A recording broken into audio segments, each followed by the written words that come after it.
Hello everyone, I'm Deb Courtney. Welcome to my YouTube channel. I'm so glad you're here today. Thank you for being here. I'm on a series called Think About It. And the saying that goes something like this that I have put with this series is this: for as a person thinketh in their heart, so are they. And you can say, for as he thinketh in his heart, so is he. Or for as she thinketh in her heart, so is she.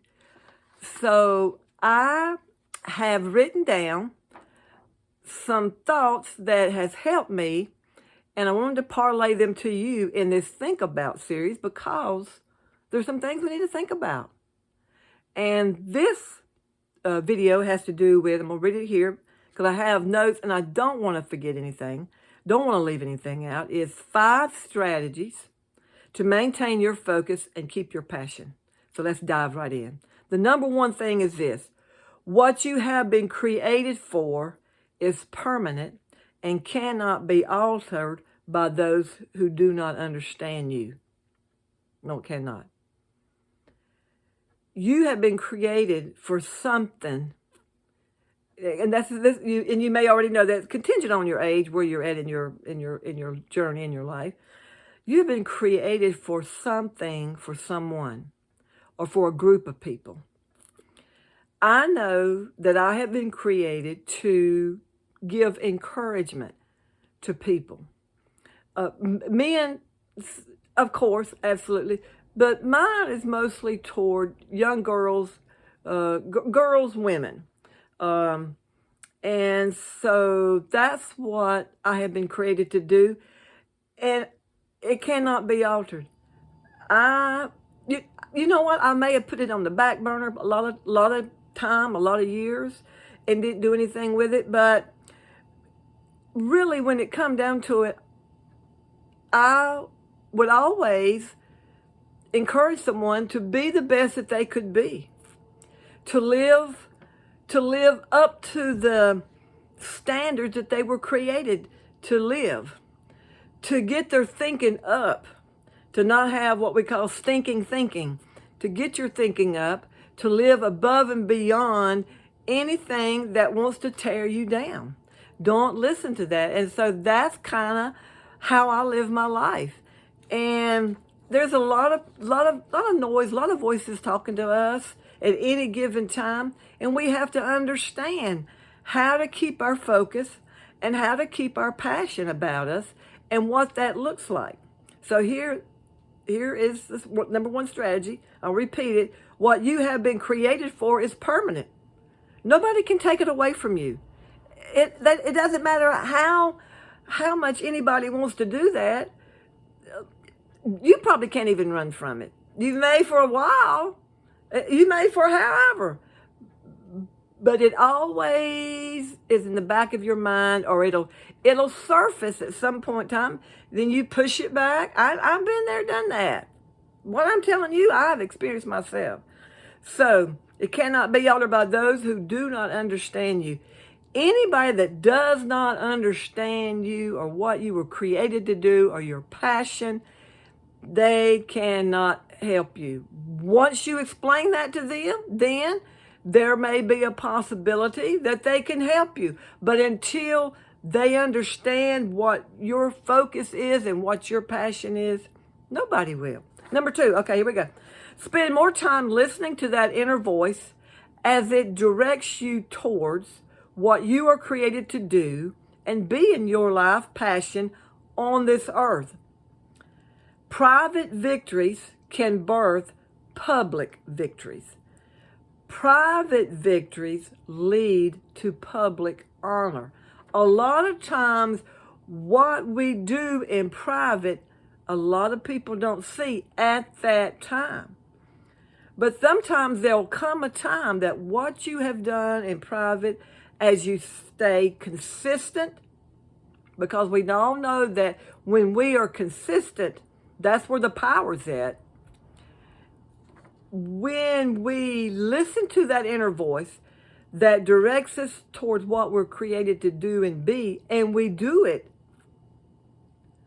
That's our life passion on earth. That's what we do. And those private victories that we do day in and day out, week in, week out, month in and month out, will eventually come to fruition, and you will become what you were created to be. It could be healthcare, it could be a nurse, it could be a doctor, it could be a lawyer, it could be a lot of different things. Number 3, focus on that burning desire and dream within you. Focus on it. Don't let go of it. Now, I know sometimes time's not on our side, and sometimes we can't get into the dream and desire and the passion that's in us. Maybe we're not of age yet. Okay, that's what I'm talking about. But don't get distracted. Even though time's not on your side, as time clicks off, time gets on your side. Okay, discern who or what it is that distracts you, and set boundaries and strategies. A lot of times life is basically a lot about that. Our day in and day out life has to do a lot to do with our boundaries and strategies that we use in our day-to-day living, and what those look like. And at the end of the day, at the end of the week, at the end of the month, where are we at? I use this in my workout. I look at it, okay, I've got a new month coming. I see where I'm at the beginning of the month, and I plan and strategize where I'm going to be at the end of that month. I like doing that. That helps me to stay on track, and it keeps me from being distracted. And I also plan, wait a minute, but I also plan for, some down days. I plan, I rest my body. I may eat something that I don't normally eat. I have one day a week that I will eat something that I don't normally eat the rest of the 6 days, So if strategize that, plan that, that's what you like. Sure, Okay, number 4 is reach out for accountability mentors who will be a source of keeping you and helping you to stay on the path of intended desired results you have. You see, it is all intentional. Keeping your focus and keeping your passion, it is all intentional. It does not just happen. Okay? It does not just happen. It's intentional. Okay. So accountability mentors, okay? And I have those. They are wonderful to have. They are great to have. They are awesome to have. Get you a group of people around you that's what they do. And have the conversation with them. Anytime you see me not do, anytime you hear me saying something that I shouldn't, let me know. And have that conversation. Because you have made up your mind that you are sick and tired of being sick and tired of whatever it is that you are sick and tired of, and you want to make the change. Okay. Pursue mentorship. Mentorship is wisdom without the pain of waiting. It's just like, I remember I said, I think it was last week's video, 2 ways to learn in this world, mistakes and mentors. Yeah. Mentorship is wisdom without the pain of mistakes, without the pain of waiting. Go right to the person that can help you, that you need to talk to in regards to whatever topic that it is you're wanting to know about, that they know how to get you there. You don't go to a lawyer when you're needing a dentist. You don't go to a dentist for legal advice, okay? You don't go to a lawyer for dental advice.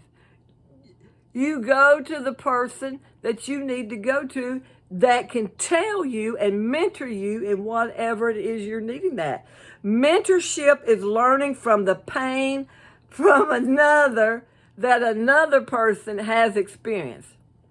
I guess that's the reason a lot of people come to me for mentorship, because I have some of it most of it I really asked for, and I'm not bragging or complaining or anything. I mean, it just is what it is.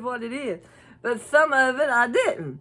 But mentorship is learning from the pain another has experienced, and there's nothing wrong with that. And you know what? I don't mind letting people know that wait a minute now, hold on. They may not like it.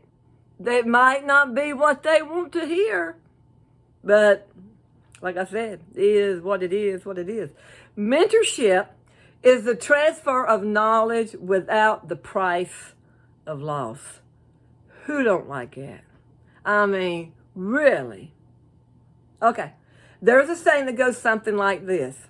He or she or they that walks in the counsel of wise men shall be wise. Go to wise people. Go to wise people. When you become obsessed in pursuing the right thing, wrong people will find you, guess what? Unbearable. Let me say that again. When you become obsessed in pursuing the right thing, wrong people will find you unbearable. But that's okay. Let them go. Fight to stay focused and keep your passion. You're going to have to fight for it. You're going to have it on purpose, intentionally. Those people who are uncomfortable with your passion are unqualified for your time. I'm so glad you found me. I'm always so glad I found you. Go out and make it a great day, and I will see you again next week.